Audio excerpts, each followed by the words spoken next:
यीशु सहाय praise the lord. इस घड़ी केरल राज्य से आप सबों को परमेश्वर का वचन सुनने के लिए हार्दिक स्वागत करता हूं।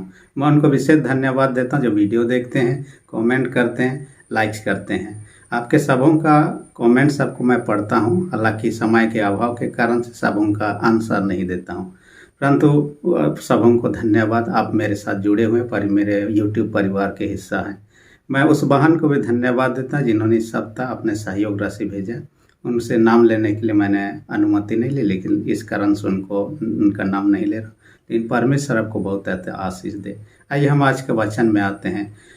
दानियेल 9 अध्याय उसका 15 से 18 पद। इस वचन को जब देखते हैं, एक बात को देखने पाते हैं, दुनिया में जितने भी काम है, हर एक काम का एक तरीका होता है। चाहे आप एप्लीकेशन भी लिखते हो, दरखास्त लिखते हो, उसका एक तरीका होता है। यदि आप कोई खेल खेलते हो, उसका एक तरीका होता है। तरीका से ना खेले तो हम जीत भी नहीं सकते, हार जाएंगे या तो हम डिस्क्वालीफाई हो जाएंगे।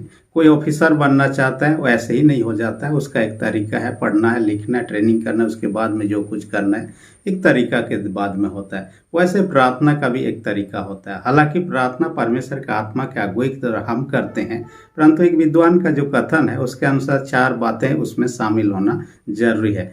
पिछले बार भी हम लोग कई बार चर्चा कर चुके हैं। उनमें से 4 अक्षर क्या है? एक्ट्स का आता है, ACTS अंग्रेजी का। ए से का आता है एडोरेशन, और एडोरेशन से होता है उपासना या प्रशंसा, परमेश्वर के प्रशंसा करना और प्रशंसा के शब्द करना, लेना इत्यादि जो होता है। दूसरा C से है कन्फेशन, यानी कि पाप के स्वीकार करना, प्रार्थना में शामिल होना चाहिए। तीसरा T से कहता है थैंक्स गिविंग, यानी धन्यवाद देना ईश्वर को उनके सारे भले, उनके लिए, आशीषों के लिए। चौथा S से कहता है सप्लीकेशन, याचना या मांगना, अपने लिए या किसी दूसरे के लिए जो कुछ भी जरूरत उसके लिए मांगना। ये 4 बातें विनती में शामिल होना चाहिए, चाहे कहीं पर भी हो। इस प्रकार का आज का वचन के आलोक में जब दानियेल का प्रार्थना को देखते हैं, इन 4 बातों को सम्मिलित हुआ देखने पाते हैं। दानियेल खुद प्रार्थना करने वाला व्यक्ति था। दानियेल का नाम का अर्थ होता है ईश्वर मेरा न्यायी है। ईश्वर मेरा न्यायी है। वो दिन में 3 बार प्रार्थना करता था। इसके बाद में हम उसके पुस्तक दानियेल के पुस्तक में जब देखते हैं, 21 दिन का उपवास प्रार्थना सब करते हैं। और इनकी इसके लिए अपने लोगों को छुटकारे के लिए, अपने लिए नहीं कर रहा, अपने लोगों के छुटकारे के लिए। हम बाइबल में और ऐसे लोगों को पाते हैं जो कि ज़्यादा बार भी प्रार्थना करते हुए। हम दाऊद के बारे में देखने पाते हैं, भजन संहिता 119 उसका 164 में कहता है दाऊद 7 बार प्रार्थना करता था। दिन में 3 टाइम करता था, रात में 4 बार करता था। वचन ऐसा कहता है। हम यदि मूसा का जीवन को देखने पाते हैं, जब इसराइलियों का अगुवाई कर रहा था, लोग उसके पर प्रार्थना करवाने के लिए आते थे ताकि ईश्वर से वो प्रार्थना करे। इसलिए कहा जाता है कि 50 बार एक दिन में मूसा प्रार्थना करता था, हालांकि दूसरों के लिए ही प्रार्थना करता था। इसलिए एक बात तो है, हम सिर्फ अपने लिए प्रार्थना ना करें, दूसरों के लिए प्रार्थना करें, अपने परिवार के परिजनों के लिए प्रार्थना करें, अपने पड़ोसी के लिए प्रार्थना करें, हमारे मोहल्ला के लोगों के लिए, हमारे मंडली के लोगों के लिए, हमारे राज्य, हमारे देश के लोगों के लिए, उनके लिए प्रार्थना करें जो विभिन्न प्रकार के बीमार से हैं, उनके लिए प्रार्थना करें जो विभिन्न प्रकार के नशे की गुलामी में हैं, उनके लिए प्रार्थना करें जो कर्जे से डूबे हुए हैं, और सबको छुटकारा मिल सके। यहाँ दानियेल लोगों का छुटकारा, अपने लोगों का छुटकारे के लिए प्रार्थना कर रहा है। इसके अंतर्गत आज के वचन अंतर्गत मैंने शीर्षक रख दिया है दया के लिए प्रार्थना। दया के लिए प्रार्थना। दया किसके लिए प्रार्थना? दया दिखाना है अपने लोग, इसराइल लोग जो बंधुआई में है। क्योंकि दानियेल का जीवन को हम देखने पाते हैं, बंधुआई में जाने से पहले अपने देश में था, अपने लोगों के साथ में था। बाद में देखने पाते हैं कि दानियेल अपने लोगों के साथ में बंधुआई में चला जाता है। कम उम्र का था, बंधुआई में जाता है, वहाँ रहता है। परमेश्वर उसको इस्तेमाल करता है अपने महिमा के लिए, जो भी हो, परंतु ये ईश्वर का योजना के तहत होता है, क्योंकि उन्होंने पाप किया था। पाप के कारण से दंड स्वरूप उनको जाना पड़ा। हम 2 पॉइंट पर चर्चा करेंगे आज के वचन के आलोक में। पहला पॉइंट जो है कहता है परमेश्वर के महान छुटकारे का काम का वर्णन। परमेश्वर के महान छुटकारे का वर्णन ये शुरू 15 पद से ही करता है। परमेश्वर अतीत में क्या किया, खासकर यहाँ एक बात की चर्चा करता है। मिस्र देश में 430 साल तक ये लोग गुलामी रहे। अद्भुत रीति से 10 विपत्तियों को भेजता है और वहां से इसराइलियों को छुड़ाकर अपने प्रतिज्ञा देश में ले लेता है, और इसी बात को करता है, चर्चा करता है। और जाते हुए भी आप देखते हैं समुद्र को दो भाग हो करते हुए, ऐसा तो इतिहास में कभी भी किसी के साथ भी नहीं हुआ है। ये परमेश्वर का महान काम रहा। 10 विपत्ति के समय जो कुछ हो उसको देखने पाते हैं, जल को दो भाग करके सूखा जमीन पर उनको पार कराता है। यह अद्भुत होता है जो कि परमेश्वर का महान काम को दर्शाता है। और पहली बात अपने प्रार्थना के क्रम में यहाँ उनके महान कार्यों का वर्णन करता है, जो कि हमने 4 अक्षर एडोरेशन में हमने देखा। आराधना या प्रशंसा के जो शब्द है यहाँ पर कह सकते हैं। इस घड़ी वो बुजुर्ग अवस्था में जब यह लिख रहा है, क्योंकि वह छोटा अवस्था में ही बंधुआई में ले लिया गया था। 70 साल के बंधुआई के बाद उनको छुटकारा मिलता है। तो ये कहता है उनके लोग जो वहाँ है, उनके पाप के कारण से, उनके पूर्वज के पाप के कारण से ये लोग इस प्रकार के परिस्थिति में पड़े हुए हैं। इनको तो समझता है, परंतु इसके द्वारा से ईश्वर के नाम की निंदा हो रही। ऐसा लोगों का सोच विचार था। यदि कोई व्यक्ति युद्ध में हार जाता, दूसरे के बंधुए में चला जाता, वो जिस ईश्वर को मानता वो ईश्वर कमजोर है, अपने लोगों को बचा नहीं पाया और अपने लोगों को बंदगी में जाने दिया। असल में ईश्वर जानबूझकर उनके जाने दिया ताकि लोग सीख हासिल कर सके। गलती का परिणाम तो दंड ही हो सकता है। इस कारण से वे लोग आगे के लिए ऐसा ना करें। उनको छुड़ाने का भी व्यवस्था करता है, हालांकि हमेशा ऐसा ही नहीं छोड़ देता है जब वे पछताव करते हैं।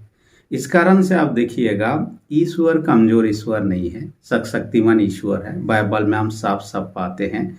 और इस कारण से आप देखिएगा, मसीह धर्म विश्व के सबसे बड़ी धर्म है। दूसरे जितने भी धर्म के लोग मानते हैं, उससे सबसे ज्यादा मसीह धर्म।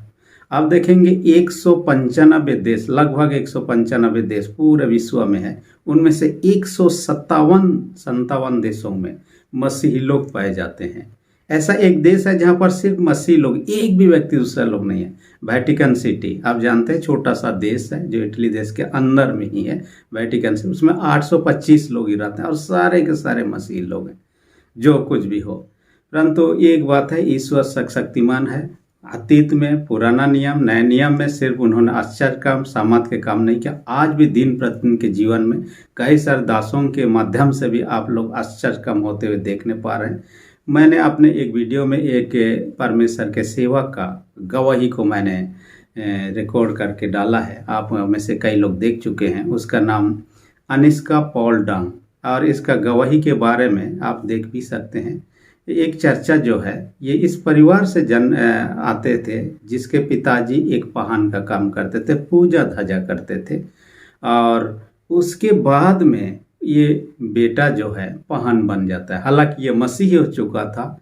मसीह होने के बाद, पहले लोग मसीह नहीं थे, इस कारण से लोग इससे काम करते थे, परंतु मसीह होने के बाद पाहन के रूप में चुना जाता है। लेकिन इसी बीच में जैसे चुना जाता है, एक बालक का एक परिवार में मृत्यु हो जाता है। तो लोगों ने कहा ये तो अनर्थ हो चुका है, एक मसीह व्यक्ति पाहन बनने के कारण से ऐसा हुआ है। और उनको कहा जाइए, आप ही पाहन बने हैं, आप ही उनको ठीक कीजिए।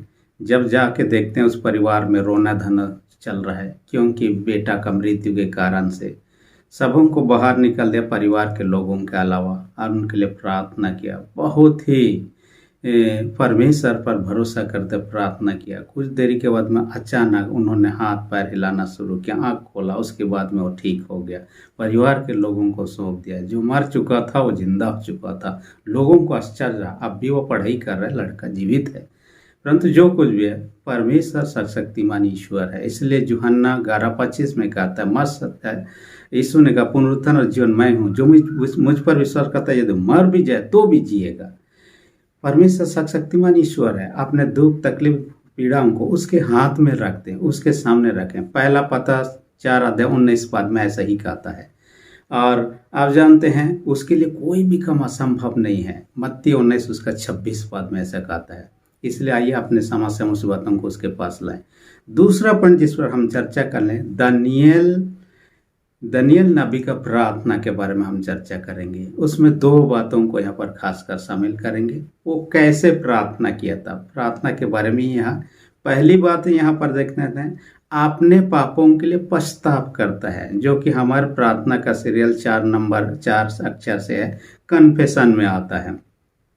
और उन्होंने अपने पूर्वजों से किए गए पापों के लिए अंगीकार करता है। इसलिए कि हमने गलती की, इस कारण से इस प्रकार के परिणाम आए। देखिए, पाप से छुटकारा पाना चाहते हैं तो उसका एक तरीका है पश्चाताप कर लें। इससे हम उससे निकाल सकते हैं छुटकारा, क्योंकि पाप का परिणाम मृत्यु है, दंड है, और उससे बचना है तो हमें आपको छुटकारा पश्चाताप की आवश्यकता। देखिए, निनवे नगर में जोना गया, वहाँ प्रचार किया, लोग वहाँ पश्चाताप के बच गए। नूह के समय में भी नूह ने प्रचार किया, हमने चर्चा किया कुछ वीडियो में, लेकिन उसके समय के लोग कोई पश्चाताप नहीं किए, सारे लोग मारे गए नूह के समय का जल प्रलय के कारण से। वैसा ही हो सकता है, इसराइल लोग यहाँ पर बंद हुए में उनको छुटकारा दिला ताकि आपका महिमा प्रकट हो, ये कहता है। हम और एक उदाहरण मैं बताना चाहूँगा, जो हमारे घर परिवार का मोहल्ला है, वहाँ पर एक परिवार रहता है। वहाँ पर एक भाई है जिससे मैं एक दिन बात कर रहा था, जो एक फैक्ट्री में काम करता है, जुएल नाम है।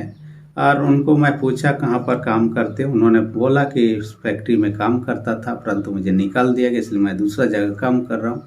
क्यों निकाल दिया गया? उन्होंने कहा जिस जगह पर हम काम करते थे वहाँ पर कुछ सामान था जिससे कि उसको उसके दोस्त ने, जो उनके साथ काम करता था, उन्होंने कहा मेरे लिए चुपचाप से उसको अपने पेंट के अंदर में रख के निकाल दे, क्योंकि गेट में चेकिंग होता है और चेकिंग में पकड़े जाने के बाद में क्या परिणाम होगा हम कह नहीं सकते, कुछ भी एक्शन लिया। उस अपने दोस्त के कहने, उनके मदद के लिए उन्होंने कुछ चीज़ों को अपने पेंट के अंदर में छुपा, लेकिन ये व्यक्ति इतना बदमाश था, उसका दोस्त ही उसको फंसा दिया। पहले ही जाके वहाँ इन्फॉर्म कर दिया कि एक व्यक्ति जा रहा है, उसके अंदर में ऐसे ऐसे चीज़ों को छुपाते हुए मैंने देखा। और वो आता है, जब चेकिंग होता है पकड़ा जाता है। जब मैनेजर लोग आते हैं, उन्होंने कहा ये व्यक्ति भला इंसान है, कैसे ऐसा किया। इस कारण से हम लोग इस पर एक्शन लेकर पुलिस में जमा नहीं करते हैं, इसको काम से निकाल देते। काम से निकाल दिया गया। हालांकि वो काफ़ी दिन तक ऐसा ही दूसरी जगह काम किया, लेकिन हाल ही में मैं उससे मुलाकात किया, उनको फिर से उस फैक्ट्री में ले लिया गया। ये व्यक्ति फेथफुल तो था, विश्वास तो था, परंतु दूसरे के कारण से फंसा लिया गया था, जिनके कारण से जो भी है। लेकिन हम गलत काम करते हैं, उसका परिणाम तो गलत होगा। उसको फैक्ट्री से जैसे निकाल दिया, सचमुच में उसका उद्देश्य गलत होता तो हमेशा के लिए निकाल कर उसमें कभी नहीं। वैसा ही है, हम ऐसे गलत में पड़े रहेंगे, हम उस स्वर्ग राज्य से हर एक विश्वासों को देने के लिए यीशु ने तैयार किया है, उससे हम वंचित हो सकते हैं। इसलिए पश्चाताप जरूरी है। पहला जो है 1 अध्याय 8-9 पद में देखिए गया, यदि हम अपने पापों को मान ले तो हमारे पापों को क्षमा करने के लिए धर्मी और विश्वास योग्य है। दूसरा पॉइंट जिस पर हम चर्चा करेंगे यहाँ पर दानियल का प्रार्थना में, वो कहता है अपनी बड़ी दया के कारण से हमारे प्रार्थना सुन, हमें छुड़ा, कहता है। हमारे धर्म कर्म काम के कारण से नहीं, हमारे भलाई काम के कारण से नहीं, क्योंकि मनुष्य का धर्म का काम परमेश्वर के निकट तो कुछ भी नहीं है। आप यशायाह 64 उसका 6 पद में देखिएगा, मनुष्य का जो धर्म का काम सबके सब मैले फटे हुए चिथड़ों के समान है, कहता है। इसलिए वो धर्म का काम से हम अपने आप को बचा ही नहीं सकते हैं।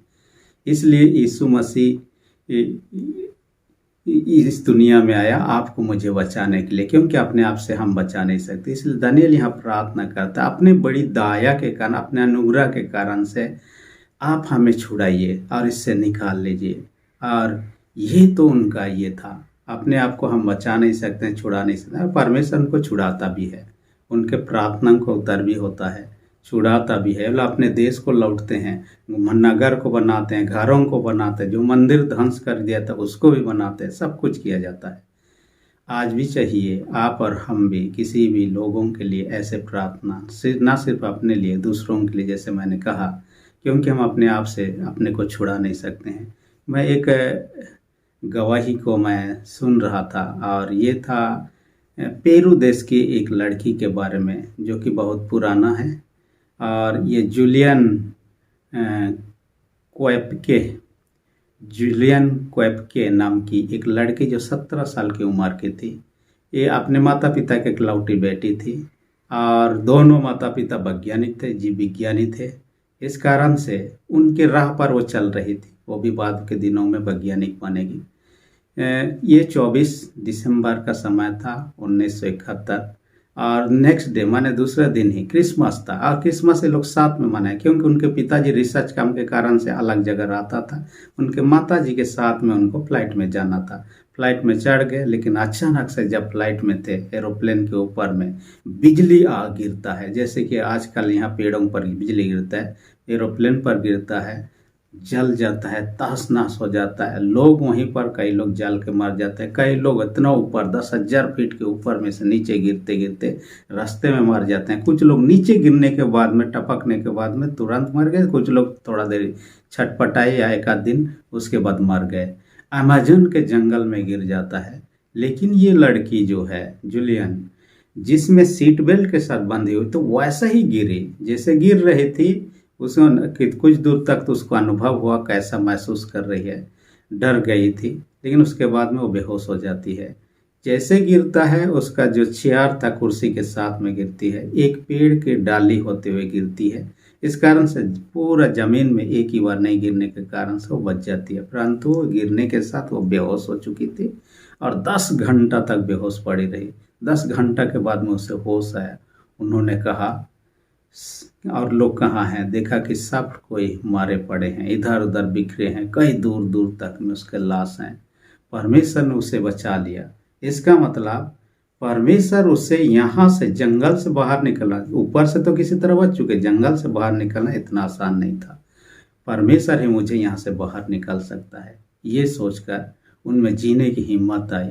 उसके बाद में उन्होंने चलने की कोशिश किया ताकि कहीं निकल सके और किसी लोगों तक पहुंच सके जहां से वो बचाया जा सके। ऐसे करते नदी के किनारे जाते जाते कई दिन हो गया, 10 दिन हो गया। एक जगह पर एक डोंगा को देखने पाया, वहां नज़दीक में एक झोपड़ी नुमा देखा। असम में लोग गांव से, दूर से पानी के रास्ते से आते हैं मछली पकड़ने के लिए, और वहां पर ये लोग खाते पीते विश्राम भी करते हैं, फिर वापस चले जाते हैं। ऐसे जगह को देखा। वहां पहुंचने के बाद उन्होंने देखा कि वहाँ पर केरोसिन है और कुछ सामान सब है। केरोसिन का इस्तेमाल करती है, क्योंकि आकाश से गिरने के बाद में घाव हो जाता है, और घाव इतना दिन प्रतिदिन बढ़ने लगता है उसके बाहों पर कि उसमें पिल्लू भी होने लगते हैं। उसको डालती है तो उसके द्वारा से कीड़े लग मर जाते हैं, निकल जाते हैं। जो उस रात को सोने का दूसरा दिन मछुआरे लोग आते, उसको देखते हैं तो घबरा जाते हैं। उनसे बात करती है, उनसे कहती है क्या चीज़ हुआ। इस घटना के बाद उसको मछुआरे लोग ले लेते हैं, उनका इलाज होता है। उसके बाद वह अपने परिवार पिता तक पहुंच पाता है, लेकिन उसको बाद में पता चल उसके माताजी नहीं बच पाई। जो भी रहा, परंतु ईश्वर ने उनके जीवन को बचाया। इसलिए उन्होंने बाद में एक किताब भी लिखा, when I fell from the sky बोल के, और ये किताब बाद में पुरस्कृत भी पाया। परमेश्वर ने उनको आकाश से गिरने से बचा दिया। देखिए, परमेश्वर के लिए सब कुछ संभव है। हम मनुष्य के लिए सब कुछ संभव नहीं, लेकिन परमेश्वर के लिए सब कुछ संभव है। बाइबल साफ साफ कहता है, इसलिए हम उस पर भरोसा रखें। कितने भी कठिन परिस्थिति में क्यों ना, उससे आपको मुझे छुटकारा दे सकता है, नया जीवन दे सकता है, हमारे जीवन को नया बना सकता है, सुंदर बेहतर जीवन दे सकता है। परमेश्वर इस वचन से उनको अधिक ऐसे आशीष दे, आमीन। हम प्रार्थना, सेनाओं के जीत पिता, धन्यवाद देते हैं। आज के वचन का हमसे बात है कि हर एक सुनने वाले छोटे बड़े सबों को अपने स्वर्गीय आशीष से भर दे। जितने बीमार हैं उनको तेरे हाथ में रखते हैं, यीशु के सामर्थ्य नाम से उनको चंगाई दे। जिनके विश्वास कम, जिनके विश्वास को दृढ़ और मजबूत कर, प्रार्थना यीशु के नाम से मांगते हैं, आमीन। यदि अब तक मेरे चैनल को सब्सक्राइब नहीं किया, रेड बटन को प्रेस करके सब्सक्राइब कर दीजिए। वीडियो अच्छा लगे तो लाइक कमेंट कर दीजिए। धन्यवाद।